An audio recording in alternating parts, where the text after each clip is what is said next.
안녕하세요. 저는 올해 30대 중반이 된 남자입니다. 주변 사람들에게는 말하기가 너무 창피하고 민망스러워서 익명의 힘을 빌려 많은 분들께 제 얘기를 들려드리고 싶습니다. 농담 삼아 듣지 마시고 가능하다면 부디 힘이 되는 좋은 말씀 한마디씩 해주시면 감사하겠습니다. 우선 제 와이프에 대해서 얘기를 해드리겠습니다.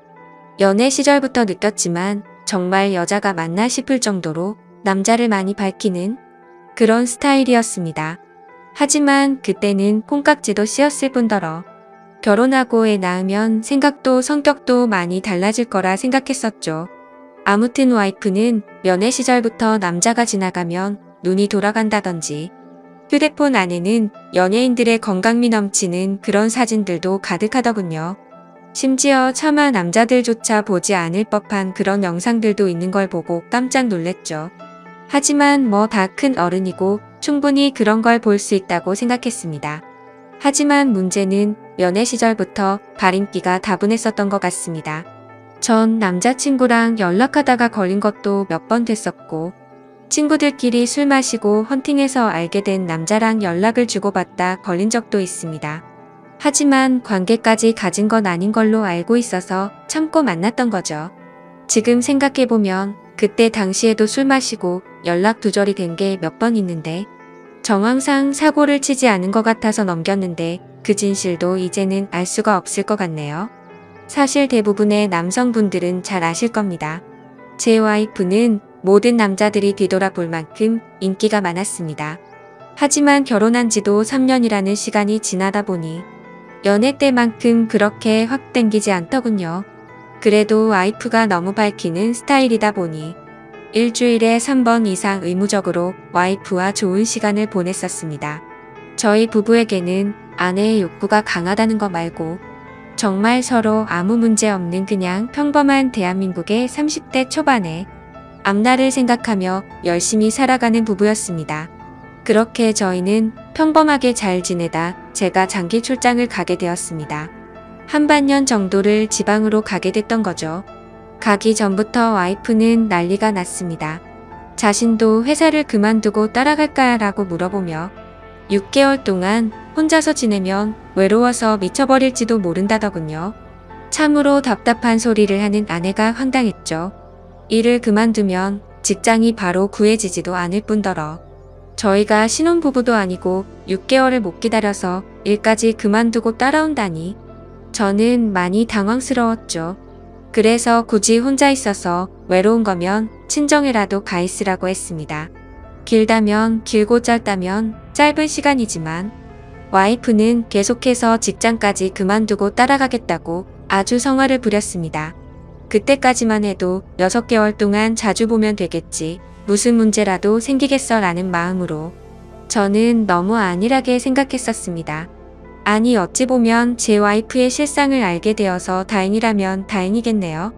처음에는 와이프가 참으로 지극정성이었습니다.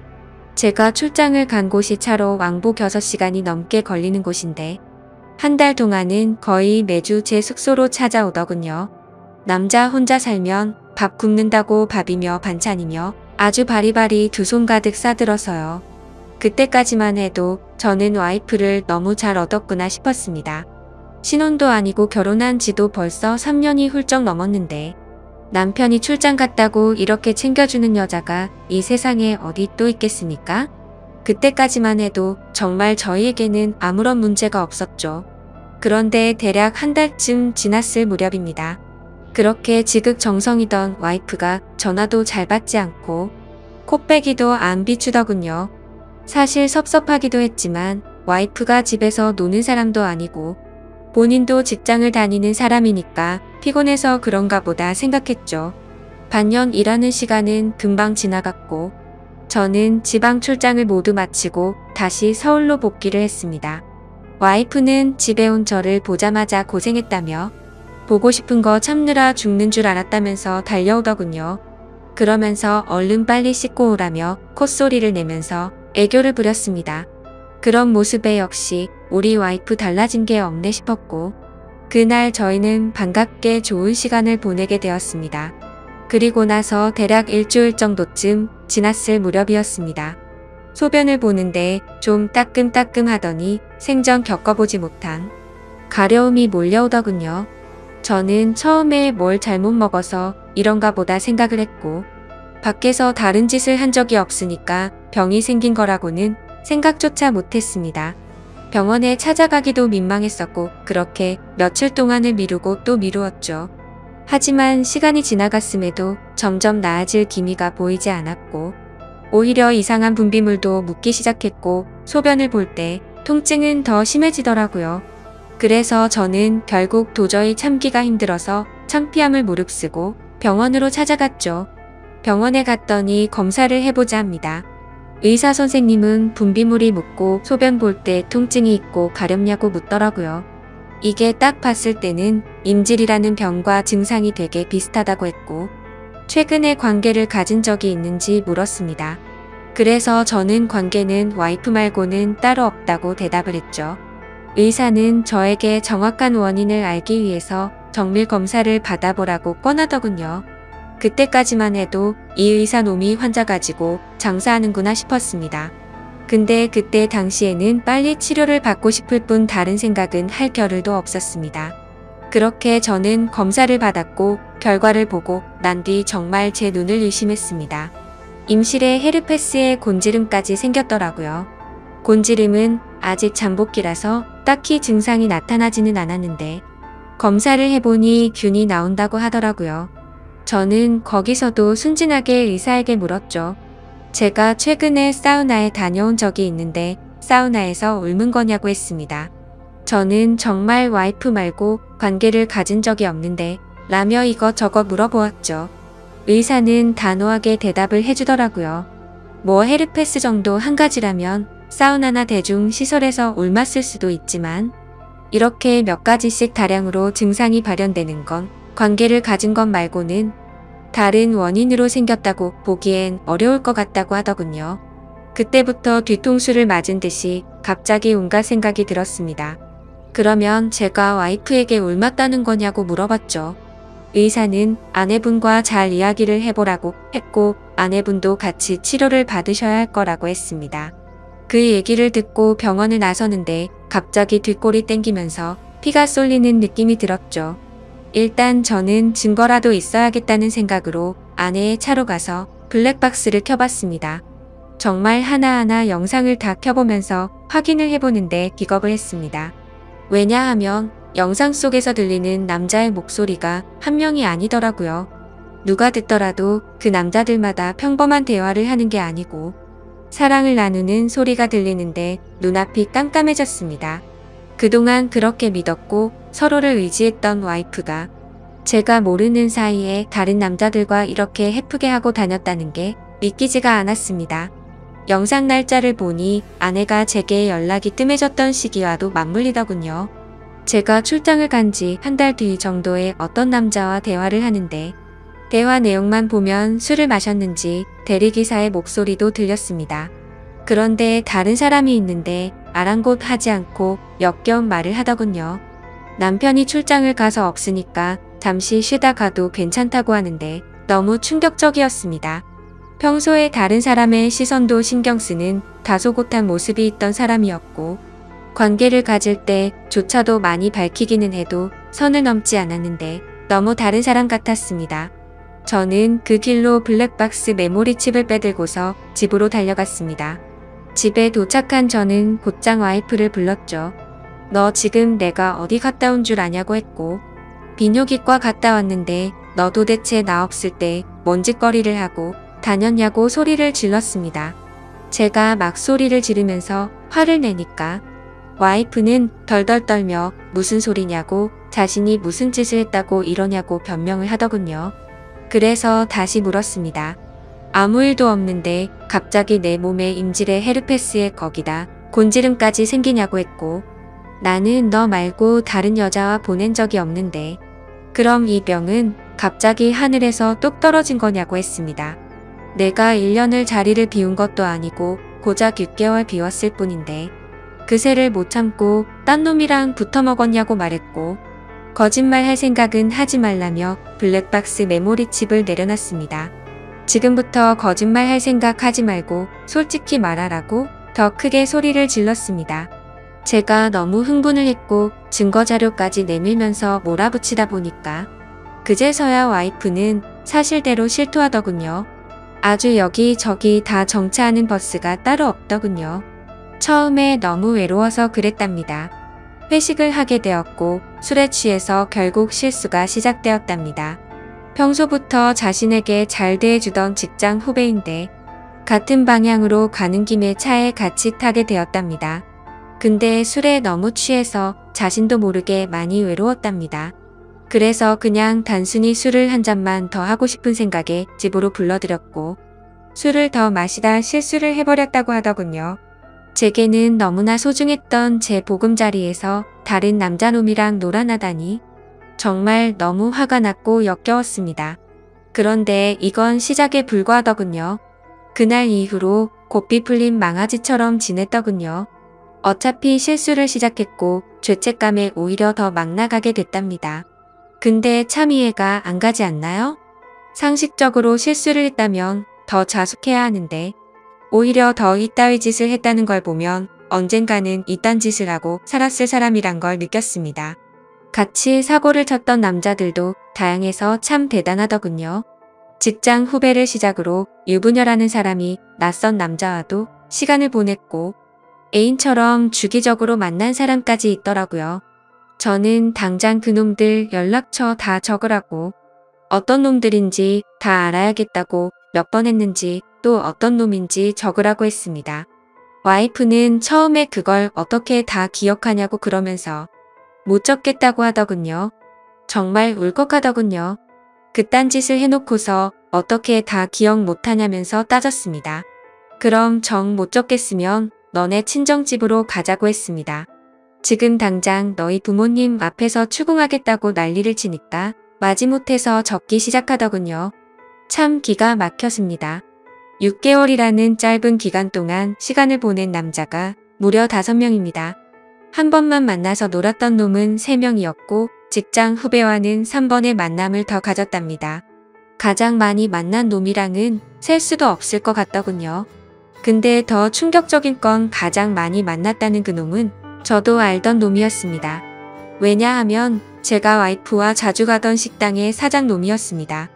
심지어 이 사람은 50대 초반쯤인데 와이프와는 거의 20살 이상이 차이가 났던 거죠. 정말 자존감이 무너져 내렸고 충격적이었습니다. 그 사장놈과 가깝게 지낸 지도 오래되었고 그 집구석 부부와 저희 부부가 함께 술자리도 수차례 가졌기 때문에 배신감은 더 컸습니다. 그런데 도대체 이 사장놈이랑은 언제부터 이딴 짓거리를 했냐고 물었습니다. 관계를 시작하게 된 건 3개월 정도 됐다고 하더군요. 어느 날 와이프는 친구들이랑 그 식당에서 모임을 가지게 됐다고 했습니다. 늦은 시간까지 술자리는 길어졌고 천연덕스럽게 그 사장은 그 자리에 끼었답니다. 그래서 2차까지 가게 되었고 와이프는 술에 취하게 되었답니다. 평소 친분이 있던 식당 사장놈이 데려다 준다고 해서 같이 차를 탔는데 거기까지만 기억이 나고 일어나 보니 같이 잠을 자고 있었다고 하더군요. 그래서 그날 이후부터는 계속해서 만남을 가져왔다고 했습니다. 아마도 이 인간이 없었더라면 더 많고 다양한 남자를 만났겠구나 싶었고 믿고 지낸 지도 오래된 사장놈에 대한 배신감은 이루 말할 수가 없었습니다. 그 사장놈은 저와는 나이차가 많이 났지만 많이 믿고 의지했던 사이였습니다. 와이프와 만나기 전부터도 친분을 가져왔었고 오죽하면 힘든 시기에는 제가 대출까지 받아가면서 도움을 줬던 사람입니다. 근데 그런 은인에게 이따위 짓을 하는 게 인간이 맞나요? 제 와이프도 인간 같지 않은 건 마찬가지입니다. 하룻밤을 비롯해 5명의 남자들과 만남을 가지고 그것도 모자라서 남편의 지인과 바람까지 피다니 그것도 20살이 넘게 나이도 많고 자식까지 가진 유부남과 말이죠. 충격에 충격이 이어지다 보니 도대체 어디서부터 어떻게 화를 내야 할지 감조차 오지 않더라고요. 그래서 일단 저는 당장 휴대폰 잠금을 풀라고 했고 카톡을 열어서 메시지 내용을 봤습니다. 그동안의 메시지 내용은 지웠는지 오늘 날짜로 읽지 않은 메시지가 하나 와 있더군요. 이제 민철이가 출장 갔다 왔으니까 못 보는 거냐는 등, 앞으로 조심하면 되니까 우리 변하지 말자는 등 역겨운 대화가 와 있더군요. 정말 너무 참담해서 말도 안 나오고 아무 생각도 들지 않더라고요. 그냥 분노에 휩싸였을 뿐 아무것도 보이지가 않았습니다. 그래서 당장 아내를 이끌고 그 사장놈이 하고 있는 식당으로 갔습니다. 식당 안에는 손님들이 있었고 그 사장놈의 아내도 함께 있더군요. 그런데 그때 당시 제 눈에 이미 보이는 것 없었습니다. 들어가자마자 욕을 지르면서 불렀고 바로 멱살을 잡았습니다. 그 사장놈의 아내는 깜짝 놀라서 달려나와서 저를 뜯어 말렸고, 저는 온 동네에 소문이 나길 바라는 마음으로 큰 소리로 말했습니다. 이 인간 같지도 않은 인간이 무슨 짓 했는지 아냐고요. 제가 출장 간 사이에 제 와이프랑 바람 피우고부터 먹은 지 3개월이 됐다고 말해줬습니다. 와이프는 옆에 서서 울고 있었고 그 사장놈의 아내도 충격을 먹었는지 저보다 더 화를 내면서 남편을 밀치고 멱살 잡고 난리가 났습니다. 그 사이에 손님들은 전부 다 밖으로 나가버렸고 진짜 짐승들처럼 뒤엉켜서 순식간에 개판이 되었습니다. 다음 날에는 그 직장 후배놈도 응징하기 위해서 와이프의 회사로 찾아갔습니다. 조금은 마음이 차분해져서 깽판을 치지는 않았고 다이렉트로 회사 대표와 만났습니다. 내 와이프가 여기 직장 동료랑 바람을 폈다. 딴 거 다 필요 없고 그 사람 자르라고 했습니다. 안 그러면 더 이상 어떤 꼴 날지 모른다고 하니까 바로 알겠다면서 죄송하다고 하더군요. 당연히 와이프도 이 회사에서 그냥 내보내라고 했습니다. 그딴 인간들 여기 둬봤자 여기에 도움될 거 없을 거니까 알아서 하라고 했죠. 와이프와는 이혼을 해야겠다는 생각으로 당분간 얼굴도 마주치지 말자고 했고 집에서 내쫓아버렸습니다. 저 또한 맨정신으로 버틸 수가 없어서 회사에는 잘 얘기해서 휴가를 냈고 며칠 동안 집에 박혀서 술만 마시고 있었습니다. 옛날 생각도 나고 어떻게 이렇게 됐는지 웃다 울다 사람이 미쳐가는 게 한순간이더군요. 그렇게 3일 정도 지났을 무렵 그 사장놈에게서 메시지가 왔습니다. 저에게 사과를 해도 모자를 파내 오히려 뻔뻔하게 욕을 하더라고요. 조용히 일 처리를 하면 되지 굳이 그렇게까지 해야 했냐면서요. 본인도 이혼 소송 진행 중이고 가게도 문을 닫게 됐다면서 징징거리는데 본인이 일을 저질러 놓고 저더러 어쩌라는 건지 역겹고 짜증이 나서 저도 같이 싸웠습니다. 저는 너 같은 인간 말종이랑 말 섞기 싫으니까 헛소리 그만하라고 말했고 그동안 내가 너한테 빌려줬던 돈을 이번 주 내로 당장 다 갚으라고 했습니다. 그러니까 돈 없다면서 배째라고 말하더군요. 나이 50이 넘어서도 이따위 짓을 하는데 어떻게 이런 인간이랑 연락을 해오며 살았을까 제 스스로에게도 화가 났습니다. 그때부터 이 인간 같지도 않은 놈이 저를 약 올리기 위해서 비아냥거리기 시작하더군요. 제 와이프가 이렇게 해줬다 저렇게 해줬다부터 시작해서 또 다시 저는 충격적인 얘기를 듣게 되었습니다. 참 파고 또 파도 끝이 없었네요. 너도 내 덕분에 이혼하게 된 걸 다행으로 알라면서 말하는데 지 친구놈과 셋이서도 어울렸다고 말하더군요. 진짜 이런 인간이었나 싶고 사람의 이중성에 환멸을 느꼈습니다. 와이프와 저는 연애 시절부터 결혼까지 거의 6년이란 시간을 함께 했습니다. 제가 알던 와이프가 맞나 싶을 정도로 또 다시 큰 충격을 받았습니다. 이런 게 현실적으로 있을 수 있는 일인가 싶었습니다. 저는 곧바로 와이프에게 전화를 했고 이 말이 사실이냐고 물었죠. 그러자 한참을 말없이 가만히 있더군요. 그래서 저는 왜 말을 못하냐고 하니까 한숨을 쉬더니 적당히 하라면서 적반하장으로 짜증을 내더군요. 그러면서 내가 뭘 했건 이제 너랑 나랑 상관없는데 왜 자꾸 묻냐고 했습니다. 솔직히 당연히 이혼은 계속 진행했겠지만 조금이라도 고민을 안 했다면 거짓말이겠죠. 그만큼 많이 사랑했었기에 일말의 가능성을 생각했는데 전부 다 제 착각이었습니다. 아니, 오히려 다행이라고 생각해야겠네요. 마지막까지 제대로 된 실체를 보여줘서 미련 없이 끝낼 수 있겠구나 싶었으니깐요. 이렇게 말도 안 되는 사건이 일어난 지도 고작 일주일이 지났네요. 저는 지금 와이프와 이혼 절차를 밟고 있습니다. 와이프와 직장 후배 놈은 그 회사에서 잘리게